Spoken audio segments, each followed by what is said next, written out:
आज कर्नाटक भी कह रहा है तो महिलाएं समुद्र में चली गई।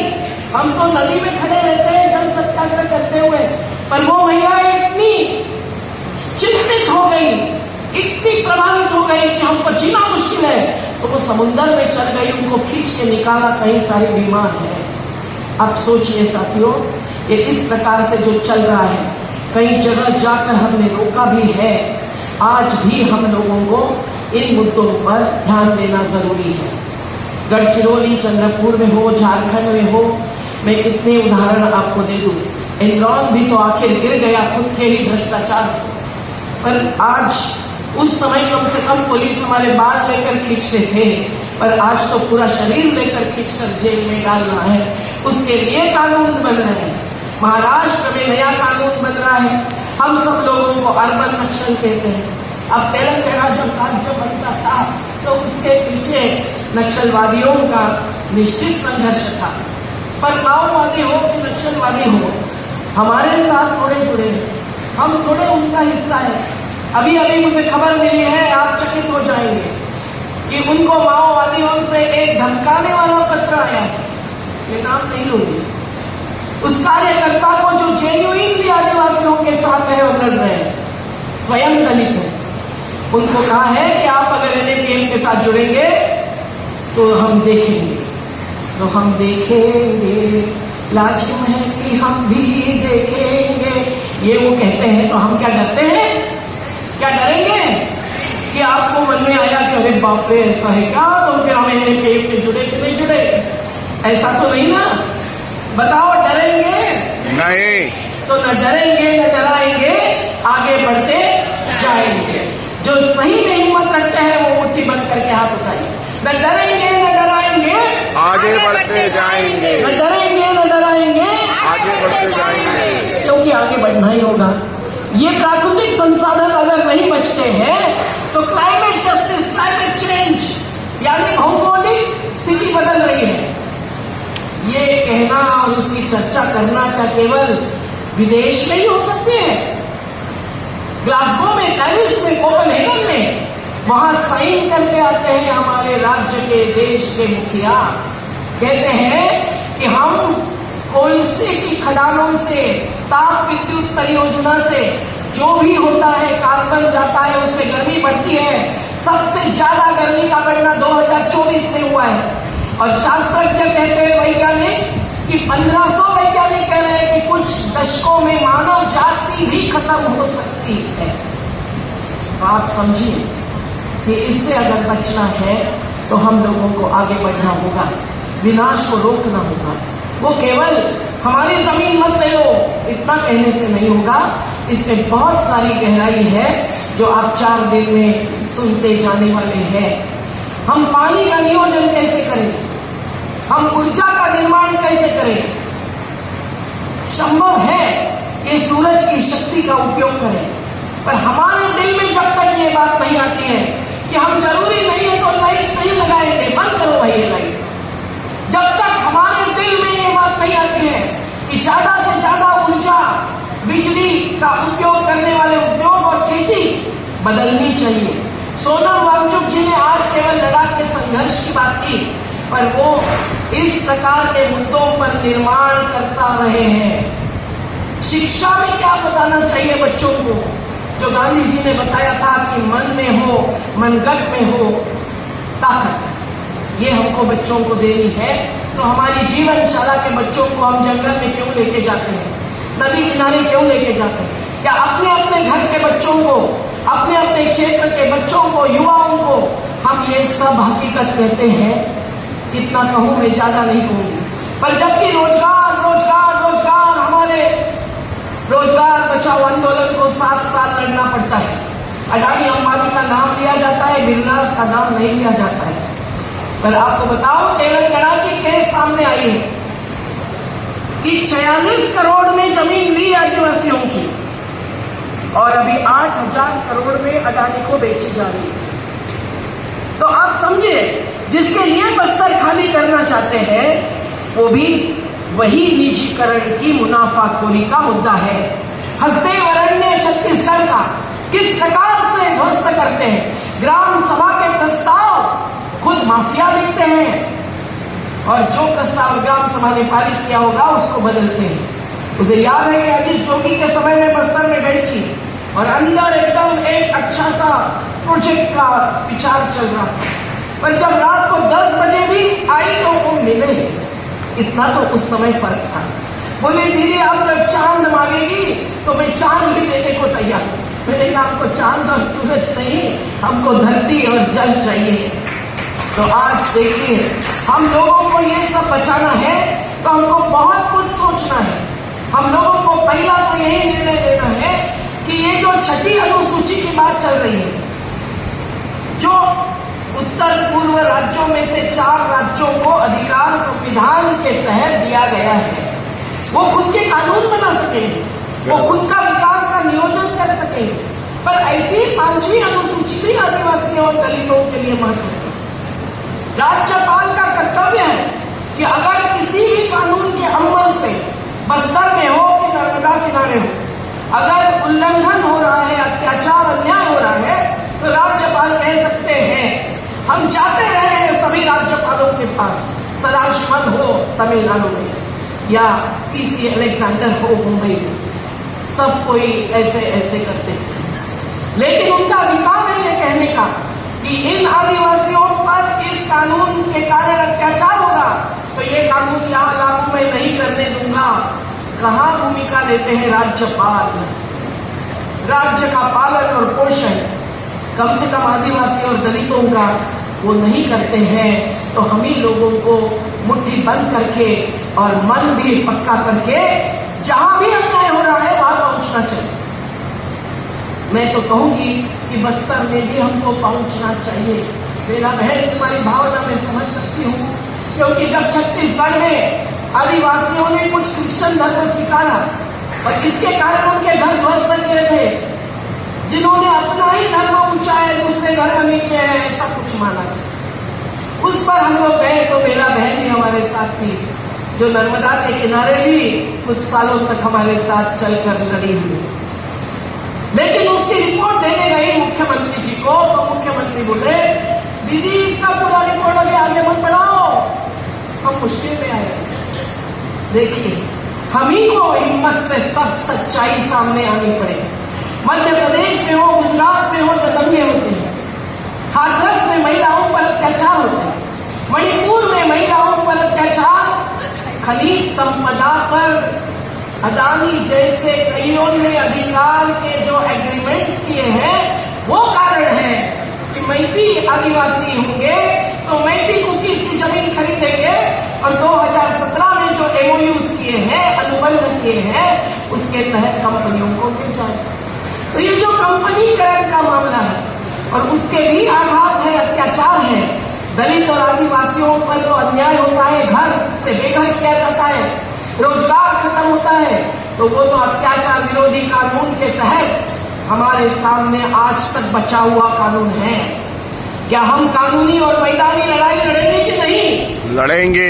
कानूनी और मैदानी दोनों लड़ाई लड़ेंगे कि नहीं? लड़ेंगे। कोई भी मामला हो, तेलंगाना का हो या बिहार का हो, आंध्र प्रदेश का हो या केरल का हो या आसाम का हो, हम लोगों को ये दोनों लड़ाई लड़ने के लिए NAPM जैसा मंच चाहिए। हमारे साथ कई सारे एडवोकेट्स हैं जिनका मंच बना है, हमारे साथ नदी घाटियों का मंच है, हमारा किसानी मंच है। किसानी मतलब केवल जमीन मालक नहीं, उस पे काम करने वाले खेत मजदूर, पशुपालक, मछुआरे, ये सब का अधिकार हम मानते हैं। जिस जमीन पर, जिस जल पर, जिस नदी पर, जिस चरागाह पर पशमीना वाले हो या हमारे सादे से चरागाह पर चराने वाले हो, उनका अधिकार देने के लिए हम लोगों को उन पर अगर अन्याय, अतिक्रमण, आक्रमण होता है तो वहां खड़े रहना जरूरी है कि नहीं? जरूरी है। ऐसा ही पीपल्स कमीशन बना, जस्टिस लोकुर साहब के साथ एडवोकेट संजय पारिक जी, मनोरंजन मोहंती जी, हनन मौला जी, नंदिनी सुंदर जी, हम सब लोग एक हुए। प्रफुल्ल सामंतरा जी जिस पे लड़ाई लड़ते ही आए हैं, हम लोग जाते हैं तो हमको मिलेंगे तो 10,000 रुपया दंड जाहिर होता है।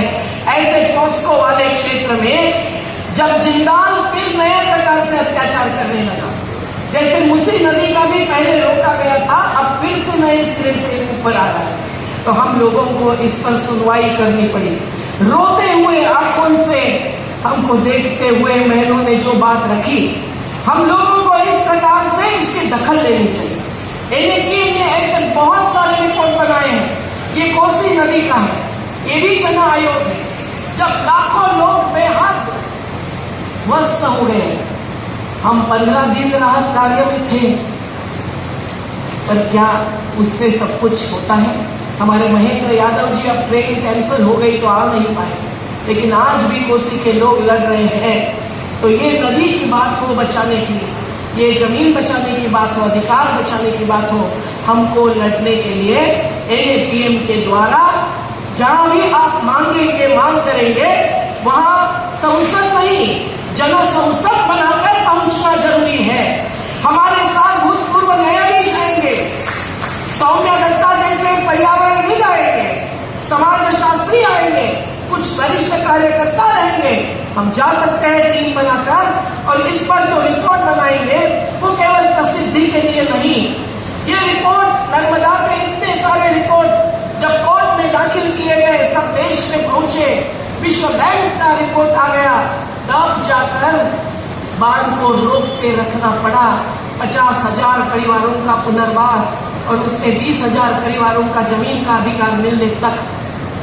पर आज भी बाकी है, तो हम लोग आंदोलन 40वें साल भी और जोर से आगे बढ़ाने वाले हैं।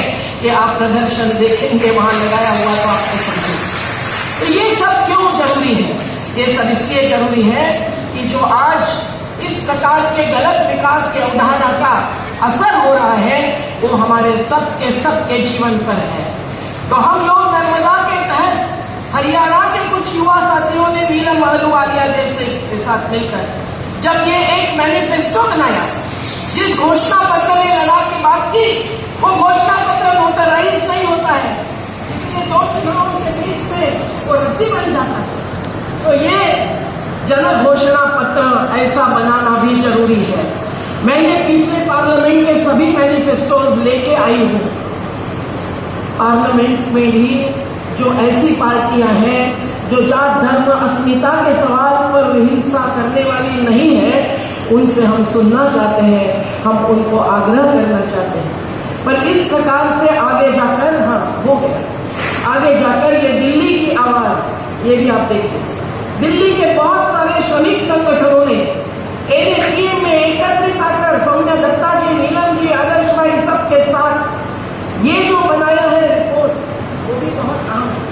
जैसे आशीष भाई ने कहा, हमारा तो नारा ही है, जन आंदोलन की क्या है बात, संघर्ष निर्माण साथ साथ। तो निर्माण मतलब हम जिसका विरोध करते हैं उसके बदले हम क्या चाहते हैं, हम बजट में क्या चाहते हैं, लिखा हुआ है, अभी समय नहीं है तो मैं बोलने वाली थी। खेती का बजट हो, शिक्षा का बजट हो, रोजगार निर्माण के लिए बजट किस प्रकार के उद्योगों को मिलना चाहिए। क्या ठेका मजदूरी पर सब बड़े बड़े उद्योग चलेंगे, वो मुनाफाखोरी करोड़ों में कमाएंगे, पर उसके साथ साथ ये जो क्लाइमेट चेंज हो गया है उसको रोकने के लिए, बचाने के लिए ऑक्सीजन, बचाने के लिए जल, जल है तो कल है कहते हुए, इसके लिए क्या होना चाहिए, ट्रांसपोर्ट परिवहन कैसा होना चाहिए, नदियों का विकास मतलब क्या नदी में कंक्रीट डालेंगे, साबरमती नदी में क्या कर दिया बर्बाद। गुजरात के हाईकोर्ट ने बहुत कड़ा जवाब दिया है, तो हमारे साथी एनएपीएम के उसमें लगे हुए हैं। नदी के अंदर घर बांधने जाते हैं, बिल्डिंग बांधते हैं और फिर कहते हैं कि ये अवैध है तो उजाड़ देते हैं। ये सब एक गठजोड़ से होता है, और ये गठजोड़ भी क्या क्या करता है। शहरी गरीब, हमारे कई सारे साथी आए, कभी भी बस्ती उजाड़ देना, भर बारिश में उजाड़ देना, आदेशों का पालन नहीं करना। मुंबई में कितने सारे बस्तियों के विकास के लिए ही नहीं, बचाव के लिए भी हमको लड़ना पड़ रहा है।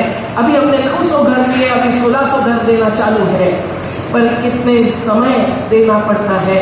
हम अकेले अकेले ये सब नहीं लड़ सकते हैं। हम लोगों को एक और मुद्दा केवल बताऊं कि ग्लोबल वैश्विक स्तर पर क्या चल रहा है, इसकी भी दखल लेनी है। पूरा अभ्यास करता है। विश्व बैंक को हमने नर्मदा से हटाया तो इंस्पेक्शन पैनल बनाए। कोई भी प्रोजेक्ट अगर विश्व बैंक के पैसे से हो रहा है, आपके क्षेत्र में अन्याय उसके कारण हो रहा है, आघात हो रहा है सामाजिक पर्यावरणीय, तो आप इस पैनल के सामने शिकायत दर्ज करो। अमरावती सिटी के भी लोग कुछ आए हुए हैं, उनकी शिकायत वहां गई तो विश्व बैंक ने पैसा रोक दिया, जैसे नर्मदा के सरदार सरोवर का रोक दिया। जरूरी है कि G20 जैसा मंच बनता है, उसके लिए दिल्ली की झुकी झोपड़ियां तोड़ी जाती है। फेरी वालों को, हॉकर्स को, हमारे जो गरीबों का बाजार चलाते हैं उनको हटाया जाता है। किसी को दर्द नहीं आता है कि वो भूखे प्यासे हैं। और G20 के अंदर क्या होता है, कौन से अनुबंध होते हैं, किसानों को कम दाम मिलेगा।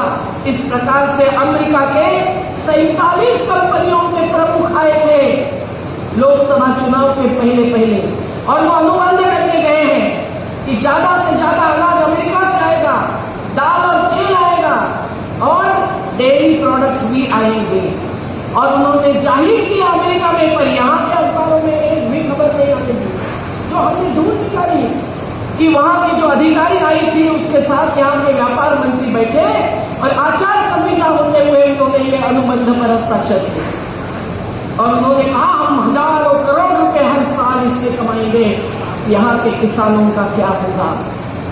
तो देखिए कैसे गठजोड़ है और इसके कारण ही यहाँ की खेती पर असर, यहाँ के जल पर असर, नदी पर असर, पहाड़ धंस रहे हैं। हिमालय की क्या स्थिति है? लद्दाख के साथ साथ हिमाचल प्रदेश में देखिए, उत्तराखंड का जोशीमठ में जाके आई तो देखे ध्वस्त घर जिनमें रहने के लिए मजबूर है महिलाएं, पर लड़ भी रही है। सुंदरलाल बहुगुणा चले गए, कौन रोकेगा चिपको आंदोलन फिर से करके। कहीं पुणे में नदियों पर संघर्ष चलता है, सोनम वांगचुक जी भी पहुंचते हैं, हमारे साथी भी पहुंचते हैं, तो कहीं ना कहीं बंद। अभी NATM ने एक कानून और नीति पर ध्यान दिया है, ये मेरा आखिरी मुद्दा है, क्योंकि ये कानून बदलते हैं। कोरोना के काल में इन्होंने करीबन 21 कानून बदले हैं, पर्यावरणीय कानून कमजोर करके ये भौगोलिक जलवायु परिवर्तन और आगे बढ़ा रहे हैं। समुद्र भी ताप्त होकर ऊपर आ रहा है तो कभी मुंबई भी वो डूब सकती है, केरल तो डूबा हुआ भी है। आप समझिए कि ये सब करना जरूरी है। इसलिए संघर्ष और निर्माण, ये दोनों से हमको प्रकृति को बचाना है और प्रकृति को बचाना है तो संस्कृति को भी बचाना होगा। धरती आबा बिरसा मुंडा को क्यों कहा गया? उसको जमीन बचानी थी। हमें अभी रोजगार बचाना है तो किस प्रकार के उद्योग होने चाहिए? माइक्रो, मीडियम, सब नाम लिए जाते हैं। अपने को बजट देखना पड़ेगा कि किस प्रकार के उद्योगों को और उद्योगपतियों को कितना पैसा दिया जाता है। ये सब अभ्यास करने के लिए। और जब कानून कोई बदलना चाहते हैं, जैसे वन अधिकार कानून, कितने कानून आए कांग्रेस सरकार होते हुए, उनका पालन पूरा नहीं हुआ है। और नया कानून में बदलाव लाते हैं कि ग्राम सभा को पूछे बिना जंगल दे सकते हैं किसी को। बायोडाइवर्सिटी एक्ट, जैव विविधता उड़ाते हैं, कुचलते हैं। ये सब पर हमारी नजर होती है NATM की। और मैं बस सब कुछ नहीं कह सकती हूँ, पर अभी तक जो भी किया है उसको आगे ले जाना है। तो आप जिस भी क्षेत्र में काम करते हो, आपको जो भी अन्याय रोकना होगा, आपको अत्याचार खत्म करना होगा, आपको कोई योजना पर सवाल उठाने होंगे और अपना अधिकार लेकर गांव में या बस्ती में अपना विकास का नियोजन करना होगा। तो NATM जैसा मंच जो संवैधानिक अधिकार और मानव अधिकार को मानता है, जो प्रकृति धर्म और मानव धर्म, ये दो धर्मों को ही सच्चा धर्म मानता है, और जो जनतांत्रिक समाजवाद, सत्तावाद नहीं, पक्ष जिसको बोलते हैं मराठी में, पार्टी को, वो तो पंछी बन गए हैं भाई, पक्षी बन गए। कोई इधर से उधर उड़ते हैं, जैसे हरगोपाल जी ने भी उसका उदाहरण दिया। तो हम लोग केवल ये चुनावी राजनीति में नहीं, चुनावी राजनीति को अस्पृश्य नहीं मानते। उनकी बात हम सुनेंगे, उनको हम बताएंगे, पर नेता कोई रास्ते में यात्रा निकाल रहा है और उसको जाकर हम लोग एक रिपोर्ट देते हैं कि भाई यहाँ जो अत्याचार हुए हैं, हिंसा हुई है, निर्दोष लोग जेल में हैं, आप जरूर मुद्दा उठाइए, पर पर नेता को उनके कार्यकर्ता कहते हैं कि नहीं भाई, नहीं मत उठाओ, गड़बड़ हो जाएगी, हमारे वोट चले जाएंगे।